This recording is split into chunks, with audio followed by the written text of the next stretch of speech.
नमस्कार दोस्तों, उत्कर्ष के ऑनलाइन क्लास में आपका स्वागत है। दोस्तों, राजस्थान जिले दर्शन में आज हम बांसवाड़ा जिले के बारे में अध्ययन करेंगे। सबसे पहले दोस्तों, डूंगरपुर और बांसवाड़ा, जिसको प्राचीन काल में या मध्य काल में वागड़ राज्य के हिस्से माने जाते थे, लेकिन कालांतर में जगमाल ने बांसवाड़ा की स्थापना की और डूंगर सिंह ने डूंगरपुर बसाया। लेकिन ये दोनों जो जिले हैं, प्राचीन काल में ये वागड़ राज्य का भाग हुआ करते थे। तो देखिएगा, जो वागड़ राज्य है, सबसे पहले हम इसको पढ़ते हैं। वागड़ राज्य, इस वागड़ राज्य की स्थापना किसके द्वारा की गई?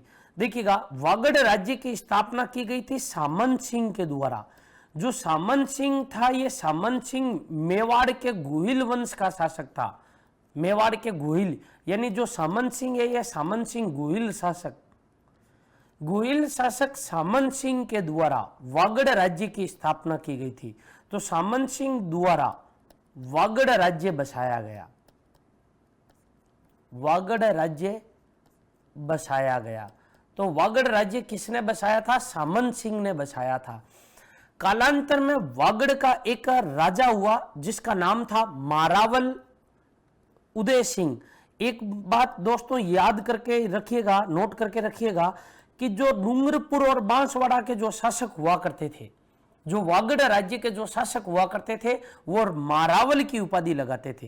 किसकी उपाधि लगाते थे? मारावल की उपाधि धारण करते थे। यानी वागड़ के जो शासक थे, वो वागड़ के शासक किसकी उपाधि धारण करते? महारावल की उपाधि धारण करते थे। यहाँ का एक शासक था जिसका नाम था उदय सिंह, यानी उदय सिंह का नाम है मारावल उदय सिंह। मारावल उदय सिंह, मारावल उदय सिंह ने एक युद्ध में भाग लिया था और उस युद्ध को कहा जाता खानवा का युद्ध। इन्होंने एक युद्ध में भाग लिया जिसका नाम है खानवा का युद्ध। और खानवा के युद्ध में सन 1527 में, खानवा के युद्ध में सन 1527 में यह वीरगति को प्राप्त हुए। यह वीरगति को प्राप्त हुए थे। वीरगति को प्राप्त हुए। खानवा के युद्ध में इन्होंने राणा सांगा की सहायता के लिए खानवा के युद्ध में अपनी सेना लेकर आए और वीरगति को प्राप्त हो गए। इनके दो पुत्र थे। एक पुत्र था जिसका नाम था डूंगर सिंह। एक पुत्र था जिसका नाम था डूंगर सिंह और दूसरा एक पुत्र था जिसका नाम था जगमाल। जगमाल ने तो बसाया बांसवाड़ा। देखिएगा, जगमाल ने तो क्या बसाया? बांसवाड़ा। और डूंगर सिंह ने क्या बसाया था? डूंगरपुर बसाया। तो देखिएगा, जो जिला है, हम जिस जिले के बारे में आप अध्ययन करेंगे उस जिले का नाम क्या है? बांसवाड़ा जिला। जो बांसवाड़ा जिला है, इस बांसवाड़ा जिले का जो संस्थापक है, यानी बांसवाड़ा जो बसाया है, वो किसने बसाया? जगमाल ने बसाया। और जगमाल है पुत्र किसका? मारावल उदय सिंह का पुत्र है। तो इस बांसवाड़ा की जो स्थापना की गई है, वो बांसवाड़ा की स्थापना की है मारावल जगमाल द्वारा स्थापित राज्य। यानी बांसवाड़ा राज्य की जो स्थापना की है वो किसने की है? जगमाल ने की है।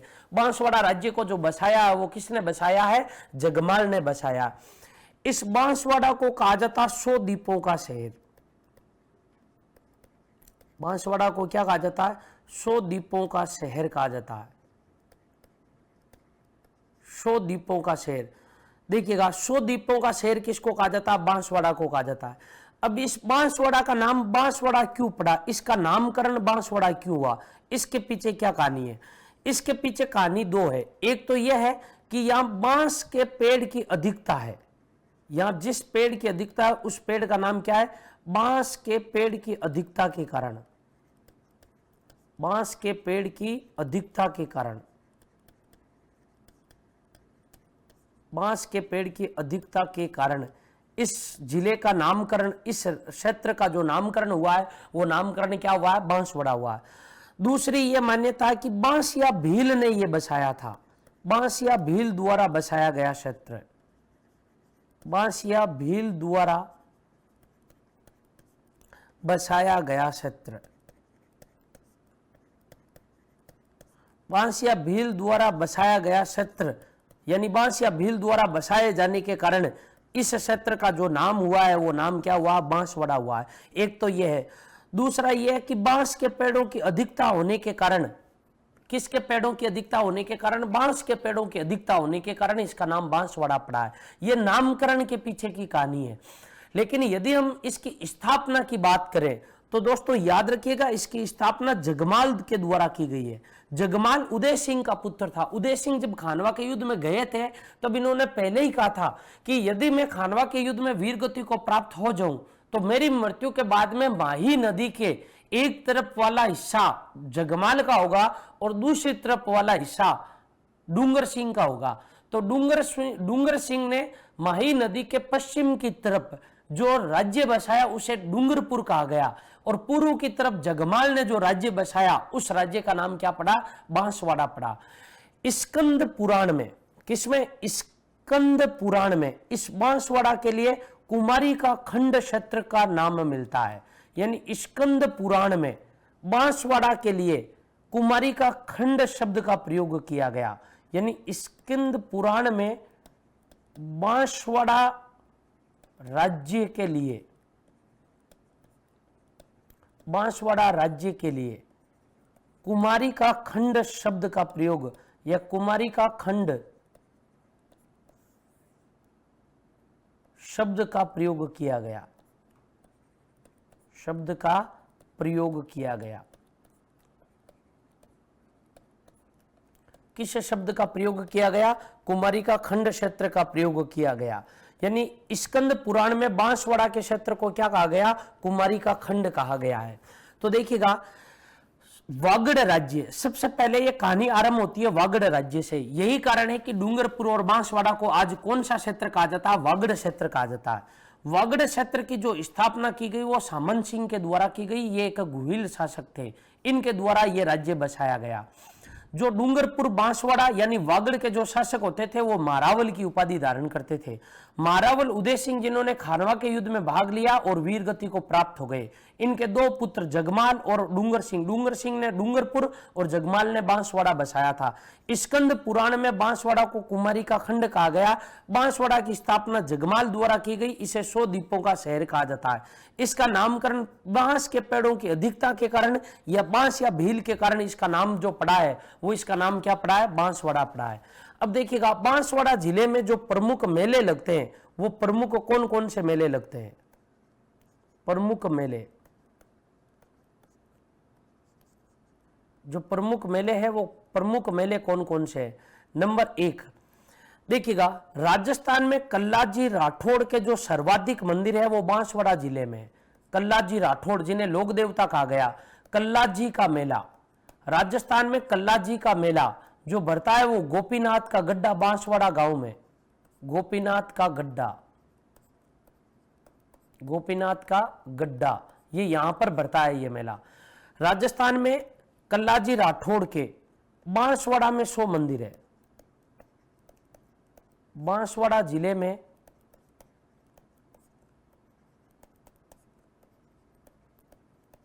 कल्लाजी के कितने मंदिर है, 100 मंदिर है, 100 मंदिर है कल्लाजी के।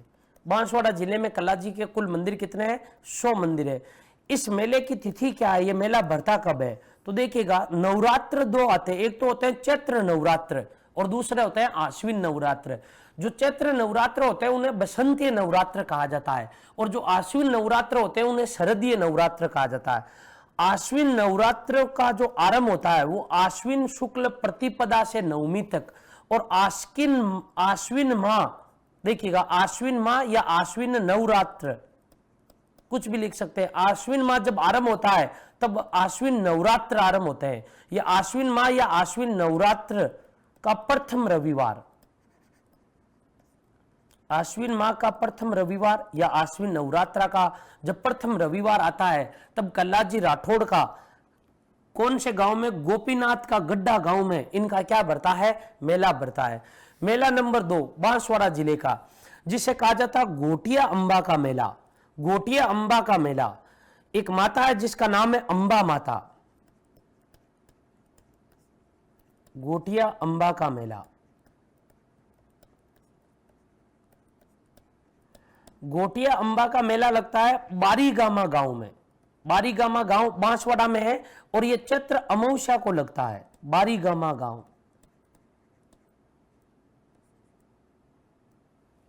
जो इस गांव का जो नामकरण है वो नामकरण क्या, बारीगामा गांव। बारीगामा गांव ये यहां पर लगता है। देखिएगा ये बांसवाड़ा जिले का सबसे बड़ा मेला है और ये मेला लगता है चैत्र अमावस्या को। ये जो मेला है, मेला कब लगता है, चैत्र अमावस्या को लगता है। ये बांसवाड़ा जिले का सबसे बड़ा मेला है। बांसवाड़ा जिले का सबसे बड़ा मेला, सबसे बड़ा मेला। इस मेले को क्या कहा जाता है, बांसवाड़ा जिले का सबसे बड़ा मेला कहा जाता है। बांसवाड़ा जिले का सबसे बड़ा मेला कहा जाता है। मेले का नाम क्या है, गोटिया अंबा का मेला। इसके अलावा बांसवाड़ा में एक मेला बढ़ता है जिसका नाम है मानगढ़ धाम मेला। मानगढ़ धाम मेला, जो मानगढ़ धाम मेला बढ़ता है, ये मेला बढ़ता मानगढ़ पहाड़ी पर। गुरु गोविंद गिरी उन्होंने एक आंदोलन चलाया था जिसका नाम है भगत आंदोलन। मानगढ़ पहाड़ी, मानगढ़ पहाड़ी है बांसवाड़ा में। गुरु गोविंद गिरी ने एक आंदोलन चलाया जिसका नाम है भगत आंदोलन, और भगत आंदोलन भीलों के लिए चलाया गया। इस आंदोलन के दौरान गुरु गोविंद गिरी भील समर्थकों के साथ इस पहाड़ी पर चढ़ गए थे। वहां पर इस पहाड़ी को घेर कर भीलों पर अंग्रेजी सत्ता ने और डूंगरपुर बांसवाड़ा के राजाओं ने अंधाधुंध गोलियां चलाई, जिसमें एक हत्याकांड हुआ जिसे मानगढ़ पहाड़ी हत्याकांड कहा जाता है, और इसे वागड़ का जलियांवाला बाग हत्याकांड भी कहा जाता है। इस स्मृति में यह मेला लगता है मार्गशीर्ष पूर्णिमा को, और इस मेले में सर्वाधिक लोग जिस जनजाति के आते हैं उस जनजाति का नाम है भील जनजाति। भील जनजाति के लोग इस मेले में सर्वाधिक आते हैं। और इस मेले का जो संबंध है, देखिएगा इस मेले का जो संबंध है वो संबंध है गुरु गोविंद गिरी से। मानगढ़ पहाड़ी पर गुरु गोविंद गिरी का एक स्मारक भी लगा हुआ है, स्मारक भी बना हुआ है। गुरु गोविंद गिरी के साथ संबंध है इस मेले का। भील जनजाति के लोग सर्वाधिक आते हैं। मार्गशीर्ष पूर्णिमा को मेला लगता है मानगढ़ पहाड़ी पर, और इस मेले को कहा जाता है आदिवासियों का मेला। और याद रखिएगा जो बेणेश्वर मेला है उस बेणेश्वर मेले को कहा जाता आदिवासियों का कुंभ, और जबकि इस मेले को कहा जाता आदिवासियों का मेला। इस मेले को क्या कहा जाता, आदिवासियों का मेला कहा जाता है। इसके अलावा गोपेश्वर मेला, एक मेला है जिसका नाम है गोपेश्वर मेला। गोपेश्वर नाम का भगवान शिव का एक शिवालय है घाटोल के निकट बांसवाड़ा जिले में, और उस मंदिर में प्रतिवर्ष कार्तिक पूर्णिमा को, देखिएगा घाटोल गांव के निकट है ये घाटोल गोपेश्वर स्थान, गोपेश्वर महादेव का मंदिर, और प्रतिवर्ष कार्तिक पूर्णिमा को यह मेला आयोजित होता है। प्रतिवर्ष कार्तिक पूर्णिमा को यह मेला लगता है। कौन से गांव में लगता है, घाटोल गांव के निकट यह मेला आयोजित होता है। तो दोस्तों ये बांसवाड़ा जिले के प्रमुख मेले हैं। कौन कौन से प्रमुख मेले, एक तो कल्लाजी का मेला। कल्लाजी का जो मेला बढ़ता है वो गोपीनाथ का गड्ढा गांव में बढ़ता है, और बांसवाड़ा जिले में जो कुल मंदिर है वो कुल मंदिर 100 मंदिर है कल्लाजी राठौड़ के। आश्विन माह जब आरंभ होता है उसके प्रथम रविवार को, या चैत्र नवरात्रा के प्रथम रविवार को। दूसरा मेला गोटिया अंबा का मेला बारीगामा गांव में चैत्र अमावस्या को यह मेला आयोजित होता है, और यह बांसवाड़ा जिले का सबसे बड़ा मेला कहलाता है। मानगढ़ धाम मेला, जो मानगढ़ धाम मेला मानगढ़ पहाड़ी पर बांसवाड़ा में मार्गशीर्ष पूर्णिमा को बढ़ता है। भील जनजाति के लोग सर्वाधिक आते हैं। इस मेले का संबंध गुरु गोविंद गिरी से। बेणेश्वर मेले को आदिवासियों का कुंभ कहा जाता है, और इस मेले को आदिवासियों का मेला कहा जाता है। गोपेश्वर मेला घाटोल गांव के निकट बढ़ता है, और प्रतिवर्ष कब बढ़ता है, कार्तिक पूर्णिमा को यह मेला आयोजित होता है। दोस्तों बांसवाड़ा जिले के जो प्रमुख मंदिर है उन प्रमुख मंदिरों के बारे में हम अध्ययन करते हैं। देखिएगा बांसवाड़ा जिले का जो प्रमुख मंदिर है उसका नाम है गोटिया अंबा, यानी गोटिया अंबा जी का मंदिर। जो गोटिया अंबा जी का मंदिर है, यह मंदिर है कहां पर है, गोटिया अंबा जी का मंदिर गोटिया अंबाजी का जो मंदिर है वो बारीगामा गांव के निकट है। बारीगामा गांव, जो गांव है उस गांव का नाम है बारीगामा गांव। बारीगामा गांव, और जो बारीगामा गांव है, ये बारीगामा गांव है कहां पर है? ये है बांसवाड़ा जिले में। देखिएगा इस गोटिया अंबाजी के मंदिर परिसर में क्या क्या है। तो यहां पर आपको एक तो भगवान शिव का मंदिर नजर आता है जिसका नाम है गोटेश्वर महादेव मंदिर। एक तो यहां पर मंदिर है जिसका नाम है गोटेश्वर मंदिर। दूसरा यहां पर एक मंदिर आपको एक तीर्थ स्थल दिखता है, नजर आता है यहां पर, जिसका नाम है केलापानी। केलापानी तीर्थ स्थल इसी स्थान पर है, केलापानी तीर्थ स्थल। एक है गोटेश्वर मंदिर, एक है पांडव कुंड। ये 3 स्थल है यहां पर। पांडव कुंड, पांडव कुंड। तो देखिएगा जो गोटिया अंबाजी का मंदिर है, गोटिया अंबाजी का मंदिर, इनमें से जो प्रमुख मंदिर है उसका नाम है गोटेश्वर मंदिर, और इसी मंदिर के कारण इसको क्या कहा जाता है? गोटिया अंबाजी कहा जाता है।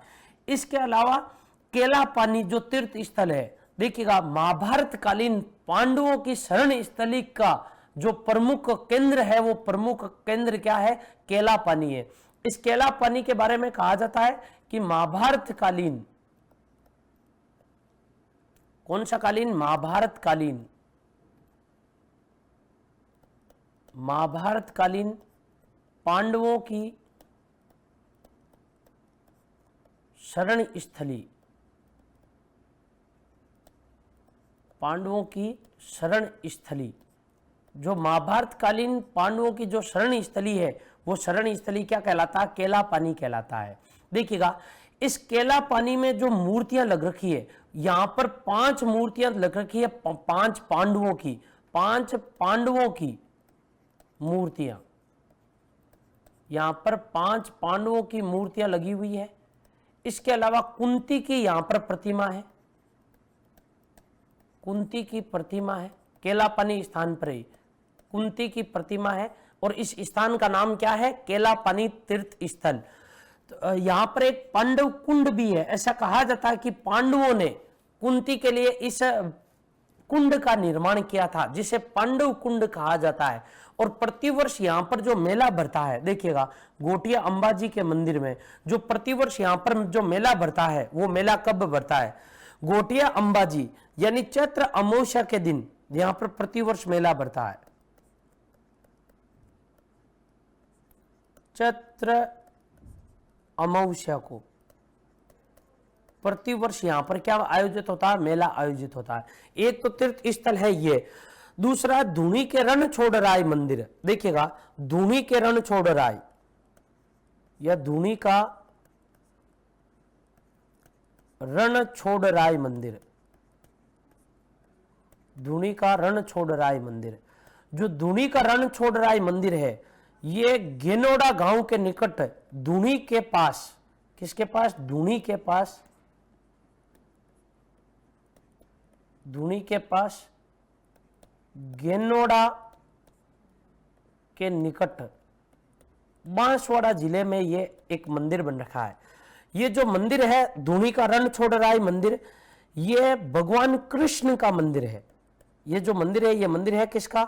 भगवान कृष्ण का मंदिर। ये मंदिर है भगवान कृष्ण का मंदिर। फसलों के रूप में या फसलों के रक्षक के रूप में इनकी मान्यता है, तो इनको कहा जाता है फसल रक्षक। फसलों के रक्षक के रूप में, फसलों के रक्षक के रूप में इनकी पूजा की जाती है। इनकी पूजा की जाती है। इनकी जो पूजा की जाती है, वो पूजा किसके संदर्भ में की जाती है? फसलों के रक्षक के रूप में इनकी या धूनी के रणछोड़राय मंदिर की पूजा की जाती है, या धूनी के रणछोड़राय को पूजा जाता है। ये जो मंदिर है, ये मंदिर भगवान कृष्ण का है। किसके पास? धूनी के पास गेनोड़ा गांव के निकट। और जो जिला है वो जिला कौन सा? बांसवाड़ा। जो जिला है वो जिला कौन सा? बांसवाड़ा। यहां पर यह मंदिर बना हुआ है। इसके अलावा यहां पर एक मजार भी है, देखिएगा एक यहां पर मजार भी है जिसे कहा जाता अब्दुल्ला पीर की मजार। कौन सी मजार? अब्दुल्ला पीर की मजार, या अब्दुल्ला पीर का मकबरा, या अब्दुल्ला पीर की मजार। यदि याद रखिएगा, राजस्थान में यदि आपसे पूछे अब्दुल्ला पीर की मजार कहां है, अब्दुल रसूल नाम था इनका, मूलतः अब्दुल रसूल इनका नाम था। और इनकी ये जो मजार है, ये मजार बोरा संप्रदाय से संबंधित है। किससे संबंधित है? बोरा संप्रदाय से संबंधित है। और जय भवानीपुरा, यानी इनकी जो ये मजार है ये भवानीपुरा गांव में है, या इनको कहा जाता है, इनकी जो ये मजार है, ये मजार जिसके निकट है उस गांव का नाम है भगवानपुरा गांव, या इसे भवानीपुरा गांव भी कहा जाता है। इनका जो मूल नाम था वो मूल नाम अब्दुल रसेल था, अब्दुल रसेल या अब्दुल रसूल।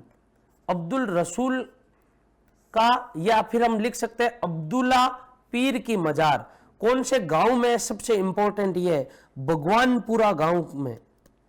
कौन से गांव में? भगवानपुरा गांव में, भगवानपुरा गांव में। तो एक ये भी याद रखिएगा, ये मुसलमान आस्था का या मुसलमानों के बोरा संप्रदाय का प्रमुख आस्था का केंद्र है। अब्दुल्ला खां पीर की मजार या अब्दुल रसूल की मजार किस संप्रदाय की है? बोरा। और गांव का नाम क्या है? भगवानपुरा गांव है।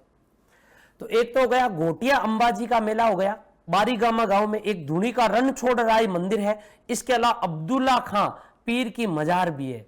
तो तीन तो ये हो गए। एक दोस्तों यहां पर बांसवाड़ा जिले में ही है जिसे कहा जाता एक देवी जिसे कहा जाता त्रिपुर सुंदरी,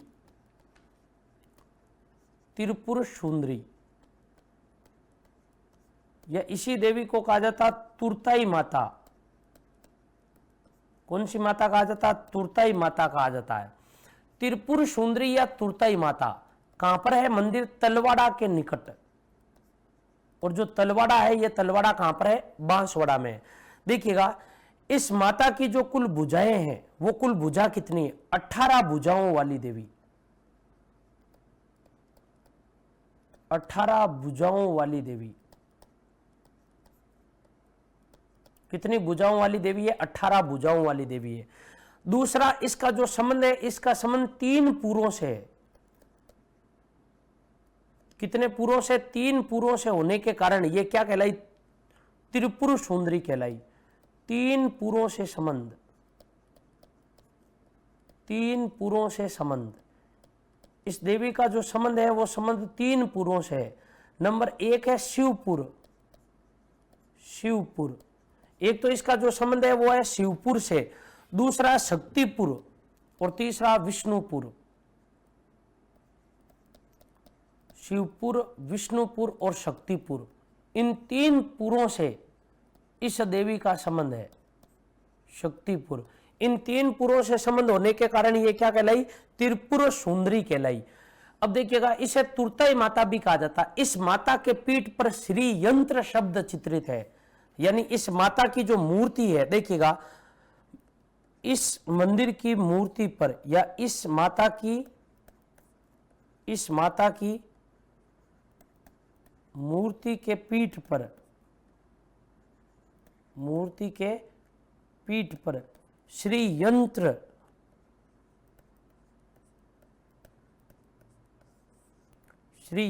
शब्द चित्रित है। कौन सा शब्द चित्रित है? श्री यंत्र शब्द चित्रित है इस माता की पीठ पर। देखिएगा सबसे इंपॉर्टेंट है पीठ पर। ये जो देवी है, ये देवी पांचाल जाति की कुल देवी है। कौन सी जाति की कुल देवी? पांचाल जाति की कुल देवी, पांचाल जाति की ये कुल देवी है। तो ये भी पूछा जा सकता है किस जाति की कुल देवी है। तो इस माता से संबंधित महत्वपूर्ण फैक्ट देखिएगा, इसको कहा जाता त्रिपुर सुंदरी, त्रिपुर सुंदरी, या इसे कहा जाता तुरताई माता कहा जाता है। मंदिर कहां पर है? तलवाड़ा में है। 18 भुजाओं वाली देवी है। इस माता की जो भुजाएं हैं वो कुल कितनी भुजाएं? 18 भुजाएं हैं। इस देवी के बारे में कहा जाता है कि इसका संबंध 3 पुरों से है, शिवपुर से, विष्णुपुर से और शक्तिपुर से, इसलिए यह माता त्रिपुर माता कहलाई। जो पांचाल जाति है, ये पांचाल जाति की कुल देवी कहलाती है। तो राजस्थान की ऐसी कौन सी देवी है जो पांचाल जाति की कुल देवी कहलाती है? तो त्रिपुर सुंदरी कहलाती है। इस माता की पीठ पर देखिएगा, जहां पर यह मंदिर बना हुआ है, इस मंदिर में जो मूर्ति है, महिषासुर मर्दिनी की जो मूर्ति है, इसकी पीठ पर श्री यंत्र शब्द लिखा हुआ है। तो यह भी पूछा जा सकता है, श्री यंत्र शब्द का संबंध किस मंदिर से? त्रिपुर सुंदरी से। इसके अलावा नंदनी माता तीर्थ स्थल,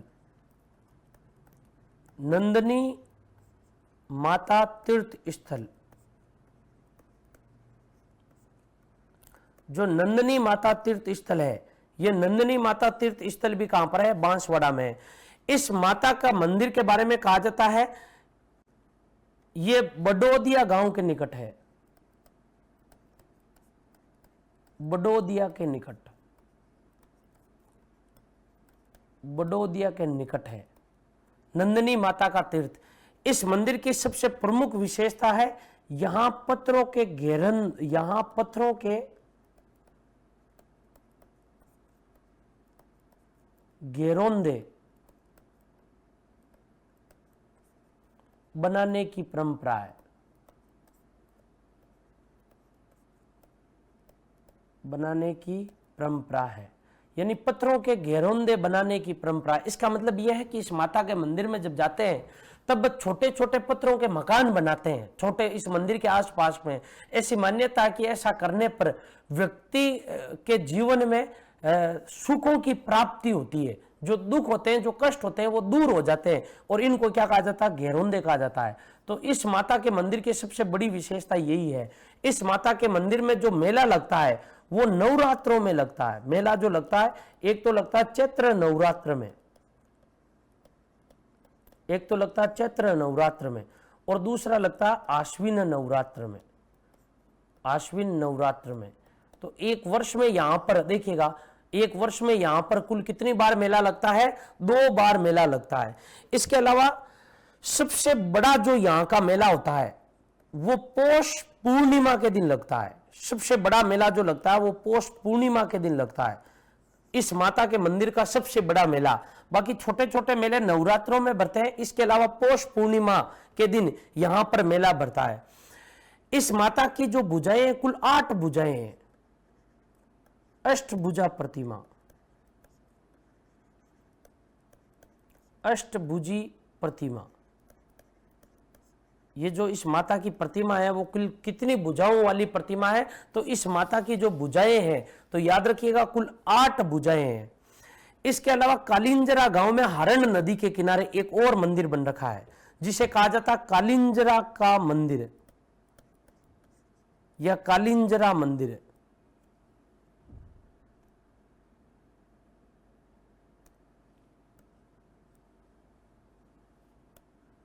इस मंदिर को कहा जाता है कालिंजरा मंदिर। जो कालिंजरा मंदिर है, ये कालिंजरा मंदिर है कहां पर है? तो कालिंजरा मंदिर हरण नदी के किनारे, और यहां पर जो मंदिर है वो भगवान विष्णु का मंदिर है, कालिंजरा में, कालिंजरा स्थान पर है। इस कारण इस मंदिर का नाम क्या पड़ा? कालिंजरा मंदिर। कालिंजरा है कहां पर? बांसवाड़ा में। किस नदी के किनारे? हरण नदी के किनारे, हरण नदी के किनारे। और यहां जो मंदिर है वो मंदिर है किसका?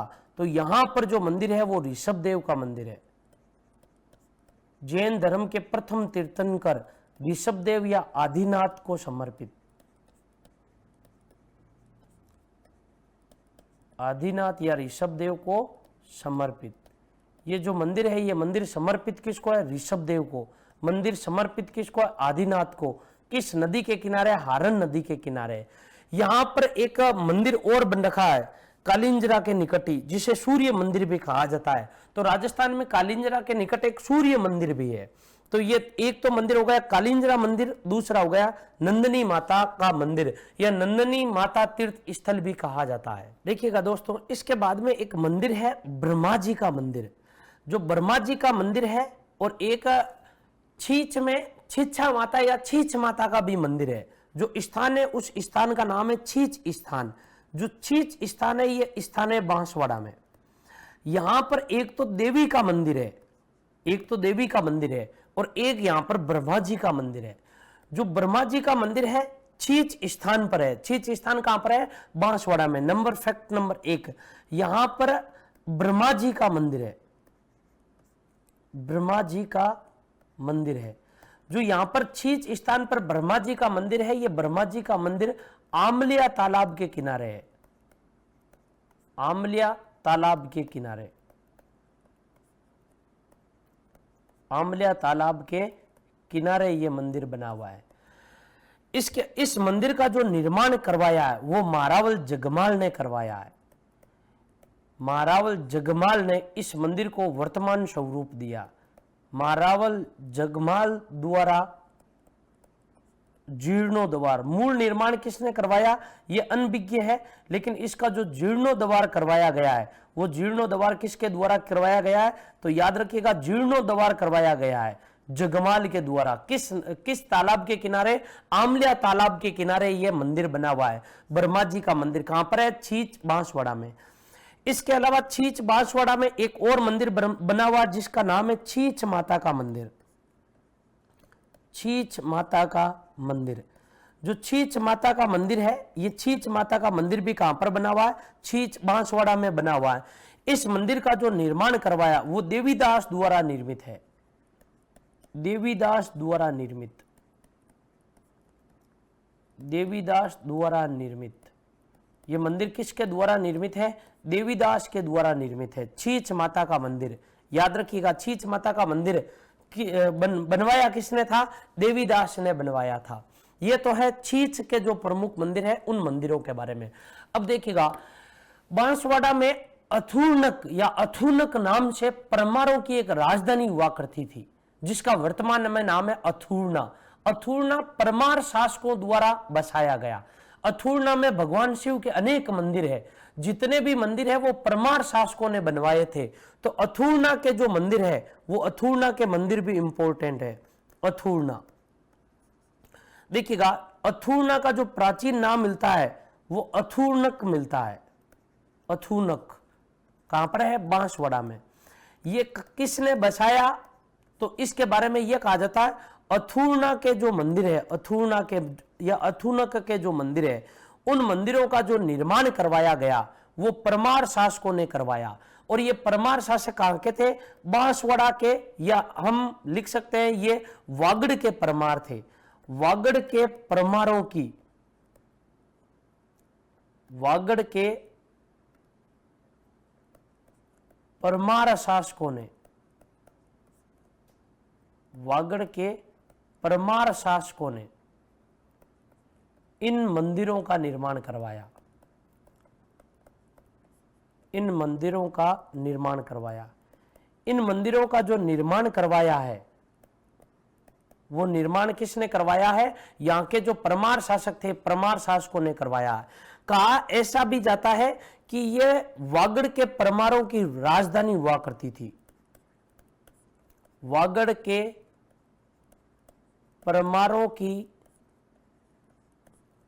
आरंभिक राजधानी, वागड़ के परमारों की जो आरंभिक राजधानी थी वो आरंभिक राजधानी यही थी। यहां जो मंदिर बन रखे हैं वो मंदिर है कौन कौन से? तो देखिएगा, यहां का एक मंदिर तो बन रखा है जिसका नाम है मंडलेश्वर मंदिर। मंडलेश्वर जो मंदिर है ये मंदिर भगवान शिव का है। इस मंदिर में जो कुल मूर्तियां हैं, देखिएगा, ये इस प्रकार से निर्मित है। इस मंदिर में जो कुल मूर्तियां हैं वो कुल 7 मूर्तियां हैं। 6 मूर्तियां 6 दिशाओं में, एक मूर्ति है मुख्य गर्भ में। जो कुल मूर्तियां कितनी हो गई? 7 मूर्तियां हो गई। इस मंदिर का जो नाम है वो नाम है मंडलेश्वर मंदिर। मंदिर का नाम क्या है? मंडलेश्वर मंदिर। जहां 4 मूर्तियां 4 दिशाओं में हो और एक मूर्ति मुख्य गर्भ में हो तो वो पंचायतन शैली का होता है।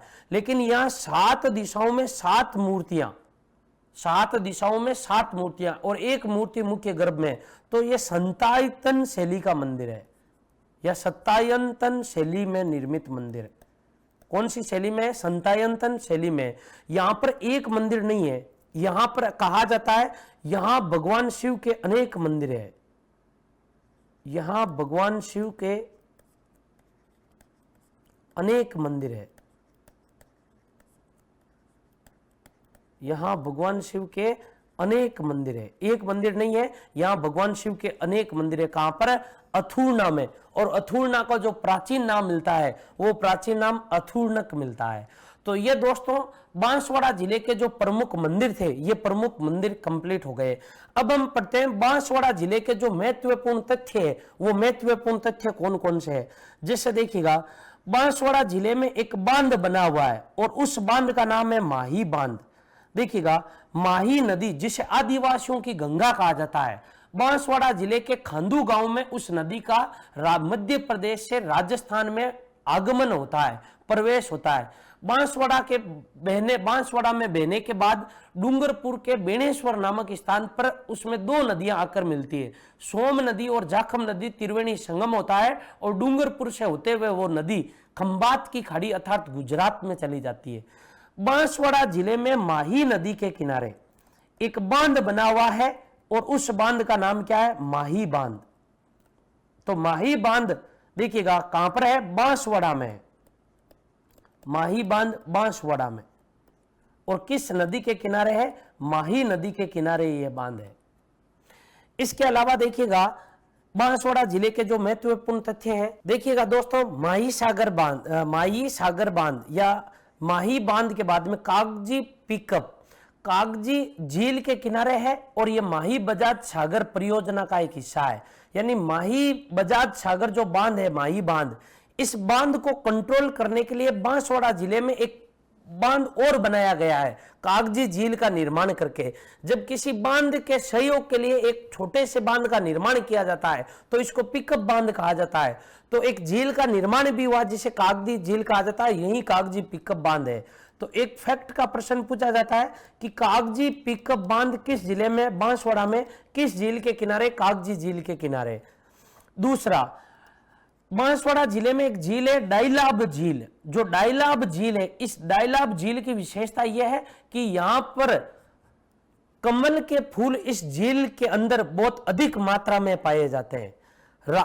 राज मंदिर पैलेस एक महल है, एक पैलेस है। इस पैलेस को कहा जाता है बांसवाड़ा का चंद्र पैलेस या बांसवाड़ा का सिटी पैलेस कहा जाता है। राज मंदिर पैलेस को, जो कहां पर है? बांसवाड़ा में। रतलाम बांसवाड़ा मार्ग पर देखिएगा बाई तालाब के किनारे दो प्राचीन वृक्ष है और इनको वागड़ का कल्प वृक्ष कहा जाता है। जो वागड़ का कल्प वृक्ष है वो बांसवाड़ा रतलाम मार्ग पर स्थित है। बांसवाड़ा रतलाम मार्ग पर स्थित, यानी बांसवाड़ा रतलाम मार्ग पर दो प्राचीन वृक्ष है जिन्हें कहा जाता है वागड़ के कल्प वृक्ष। किस तालाब के किनारे? बाई तालाब के किनारे।